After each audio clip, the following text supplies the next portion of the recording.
तो भाई लोग कैसे हो आप लोग। तो स्वैलो स्टार के नेक्स्ट नॉवल के एपिसोड नंबर 1 आते हैं। तो चलिए शुरू करते हैं, लेकिन इससे पहले अगर आपने मेरे चैनल को सब्सक्राइब नहीं किया तो सब्सक्राइब करके बेल आइकन दबाना ना भूलें। तो जैसा कि हमने पिछले एपिसोड में देखा कि नालान सान ने लू फैंग को पहचान लिया था और वो लोग लू फैंग की तरफ ही बढ़ चलते हैं और वो दोनों यूनिवर्सल मर्सनरीज भी नालान सान के पीछे पीछे चलने लगते हैं। अब उन सबको अपनी तरफ आता देख हिरवू और बिलवू खड़ा हो जाता है और हंग और थंडर गॉड नालान सान की तरफ देखते हुए बोलता है कि लू फैंग वो आदमी नालान सान फैमिली के जैसा ही दिख रहा है। अब थोड़े ही देर बाद वो तीनों यूनिवर्सल लेवल वॉरियर्स लू फैंग के टेबल के सामने खड़े हो जाते हैं। अब यहाँ पे हेरियो और वीरियो उन दोनों मिलिट्री के इंस्पेक्टर को देखकर उनके सामने झुक जाते हैं और यहाँ पे वो दोनों उनको इशारा करते हैं और फिर वो नालान सान की तरफ देखने लगते हैं और यहाँ पे नालान सान लू फैंग को देखते हुए कहता है कि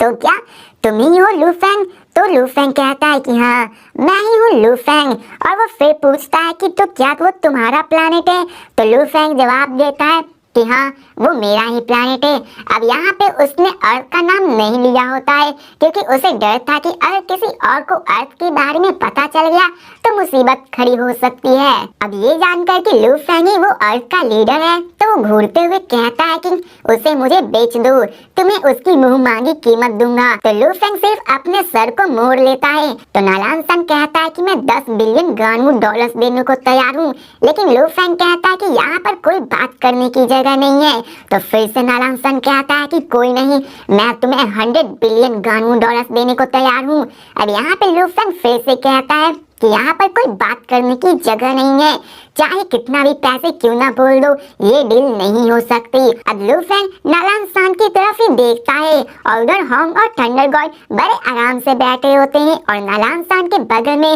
वो दोनों यूनिवर्सल लेवल मर्सनरीज भी शॉक हो जाते हैं कि नालान सान 10 बिलियन दे रहा है जो कि टॉप लेवल हाई प्लैनेट को भी खरीद सकता है, लेकिन वो 100 बिलियन गानवू डॉलर्स देने को तैयार है। तो आखिर ये कौन सा प्लैनेट है जो इतना वर्थ इट रखता है। अब नालान सान के लिए भी 100 बिलियन गानवू डॉलर्स बहुत ज्यादा थे। अब लू फैंग की बातों को सुनकर नालान सान कहता है कि तुम मुझे गुस्सा दिला रहे हो और वो कहता है कि मेरा मिजाज अच्छा नहीं रहा करता है, इसलिए मैं तुम्हें ये आखिरी मौका दे रहा हूँ, तुम मुझे वो प्लैनेट मेरे नाम कर दो, मैं तुम्हारी सारी गलती को माफ कर दूंगा। तो लू फैंग कहता है कि प्लैनेट को तुम्हें दे दूँ, अर्थ पे पूरे करोड़ों लोगों के परिवार है और उन सबकी अपनी जिंदगी है और तुम सबके लिए भले ही वो एक प्लैनेट हो जिसे तुम लोग पैसे से खरीद सकते हो, लेकिन वो पैसे से नहीं खरीदा जा सकता है। अब इस समय नालान सान पूरे गुस्से में था और लू फैंग, हॉन्ग और थंडर गॉड उसकी तरफ देखते भी नहीं और यहाँ पे वो तीनों आपस में ड्रिंक करके चीयर्स करने लगते हैं।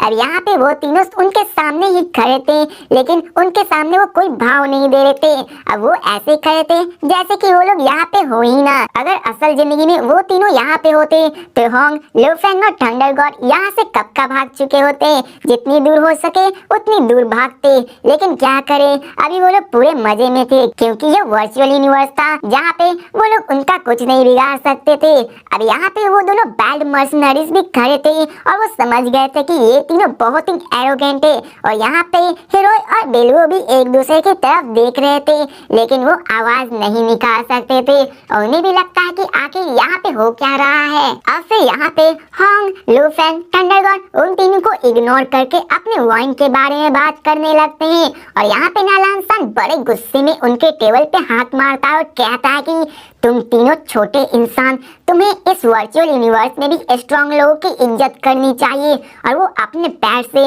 लू फैंग की तरफ बढ़ाता है ताकि उसे मारा जा सके। अब लू फैंग अपने सोल्जर से उसके अटैक को रोकता है, लेकिन वो कुछ कदम पीछे हो जाता है और अभी यहाँ पे पूरे लड़ाई का माहौल हो जाता है और माहौल गर्म हो गया होता है और थंडर गॉड जोर से कहता है कि तुम लड़ना चाहते हो और हॉन्ग भी बिजली की तरह उसके साथ खड़ा हो जाता है और यहाँ पे सभी अपने वॉर गॉड के बिगनर स्टेज पे ही थे तो उन्हें डरने की कोई जरूरत नहीं थी। तो लू फैंग कहता है कि तुम सबको संभल के। अब यहाँ पर सभी लोग अपने वॉर गॉड के बिगनर स्टेज पे ही थे तो उन्हें डरने की कोई जरूरत नहीं थी। तो लू फैंग पीछे से कहता है कि तुम तुम सबको संभल के। अब लू फैंग ने उस किक के लिए प्रिपेयर कर रखा था, लेकिन वो किक लू फैंग की सोच से भी ज्यादा पावरफुल थी और उसके कारण उसका कंधा अभी तक दर्द कर रहा था। अब नालान सान कहता है कि तो तुम तीनों मुझसे लड़ना चाहते हो। तो नालान सान अपने किक को थंडर गॉड पे मारता है, लेकिन थंडर गॉड उसे डॉज करके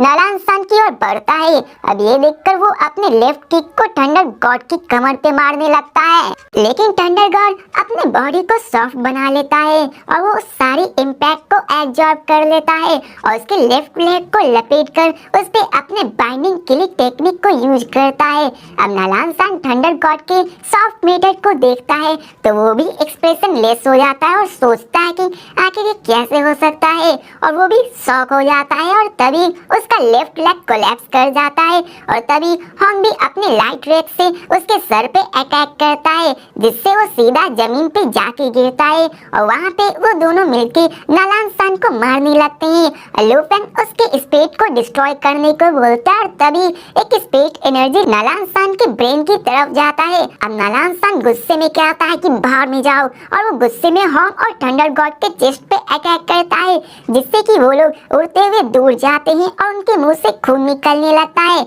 अब लू फैंग, हॉन्ग और थंडर गॉड भी शॉक हो जाते हैं और लू फैंग सोचता है कि यूजुअली अगर सेम लेवल के बंदे से मेरा इनकाउंटर हो तो मैं अपने स्पीड अटैक से उसे हरा सकता हूँ, लेकिन इससे नालान सान को कुछ नहीं हुआ। और यहाँ तक कि हॉन्ग और थंडर गॉड, जो कि ग्रेट निर्वाणा के पीरियड से हैं, जिसने योगा और कई सारे मार्शल आर्ट्स की प्रैक्टिस की है, वो भी एक इंसान से हार गया। अब यहाँ पर तो सभी पर्सन की बॉडी एक समान थी। अब यहाँ पर नालान सान लू फैंग की तरफ देखते हुए कहता है कि तुम्हें क्या लगता है मैं इन छोटे मोटे से मेंटल अटैक से हार्म हो पाऊंगा? अगर ऐसा होता तो आज मैं उन बैटल एक्स कॉलिजियम में 1000 बैटल से नहीं जीत सकता और मैं कब का मारा गया होता। अब भले ही उनके स्पेट लेवल सेम थी, लेकिन एक बैटल एक्स यूनिवर्सल लेवल के वॉरियर की कॉन्शियसनेस बहुत ही स्ट्रॉन्ग थी। और वो कहता है कि तुम दोनों के लिए ये मत समझो कि एक बॉडी के सेम होने के कारण उसके बॉडी के टेक्निक्स एक हो जाएंगे। और तभी पीछे से कुंसी कहता है कि बहुत खूब,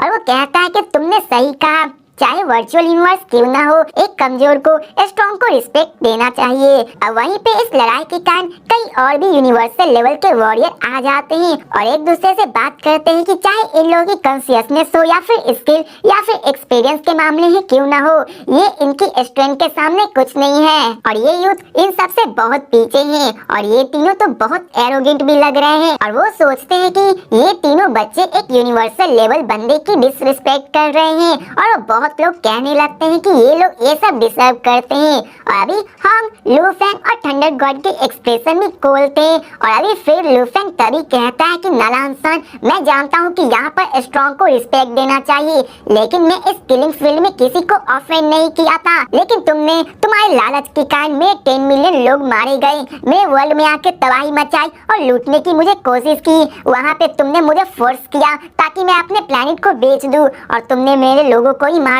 मेरे प्लेनेट को जबरदस्ती खरीदना चाहा और फिर भी तुम मुझसे रिस्पेक्ट चाहते हो, तो ये सपने में होगा। अब अभी के दरमियान नालान सान के एक्सप्रेशन भी बदलने लगते हैं, लेकिन फिर भी वो कर क्या सकता था, ये सच बात थी जो भी लू फैंग ने कही थी। और यहाँ पे जितने लोग पहले बात कर रहे थे वो इसे सुनकर कहते हैं कि तो ये बात है कि इन तीनों यूथ ने एक बैटल एक्स वॉरियर के साथ मुकाबला किया है और ये शायद जायज भी है, क्योंकि इसने उसके प्लेनेट को फोर्सफुली खरीदना चाहा और इसके प्लेनेट को लोग को मारा। तो अब फिर लू फैंग कहता है कि ऐसा नहीं है कि मैं बात करना नहीं जानता, लेकिन सच तो ये है कि तुमसे डरता नहीं हूँ मैं और तुम्हारे सामने कभी झुकने वाला भी नहीं हूँ। और लू फैंग नालान सान की तरफ देखता है और स्माइल पास करते हुए कहता है कि हम तीनों ब्रदर्स आराम से बैठकर ड्रिंक कर रहे थे और वो तुम थे जिसने अपने लालच में आके हमें बुली कर रहे हो। अब नालान सान को और भी गुस्सा आने लगता है तो थंडर गॉड कहता है कि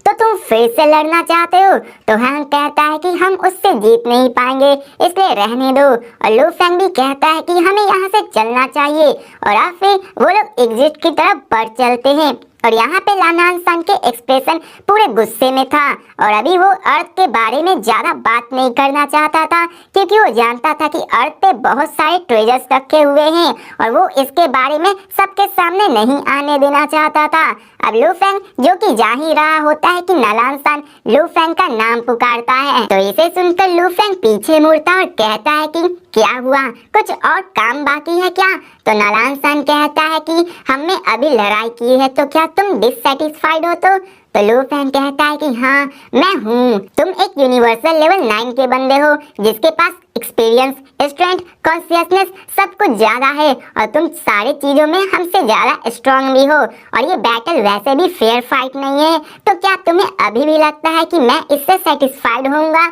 तो नालांसान कहता है कि मैं तुम्हें एक और चांस देता हूँ और वो कहता है कि मैं अपने 3 अंडरलिंग्स को तुम्हारे लेवल और तुम्हारे ग्रेड के जितना हिलाऊंगा और अगर तुम तीनों उससे जीते हो तो मैं तुम्हें 10 बिलियन ग्रानू डॉलर्स दूंगा, लेकिन अगर तुमने उससे हार गई तो तुम्हें अपना प्लैनेट मुझे देना होगा। क्या ख्याल है इसके बारे में? तो लू फेंग जवाब देते हुए कहता है कि ये बैटल की बात ठीक है, लेकिन अगर प्लैनेट को चाहते हो तो ये नामुमकिन है। अब ये सुनकर नालांसान बहुत ज्यादा गुस्से में आ जाता है और अपने दांतों को पीसते हुए सोचता है कि इस लू फेंग के लिए इसके प्लैनेट बहुत ज्यादा प्यारा है और वो सोचता है कि इसकी प्लैनेट पे इतने सारे ट्रेजर्स हैं, अगर किसी को पता चल गया तो दूसरे इसे छीन लेंगे। मैंने तो 100 बिलियन ग्रानू डॉलर्स भी दिए लेकिन ये इसे लेने से मना कर रहा है और वो कहता है कि अगर मुझे वो प्लैनेट मिल जाता तो मैं वहाँ के ट्रेजर्स को ऑक्शन में बेच पाता, लेकिन इनके पास पावर नहीं है। अगर ये ऐसा करते हैं तो बाकी के स्ट्रॉन्ग फैमिली इसे लूट लेंगे।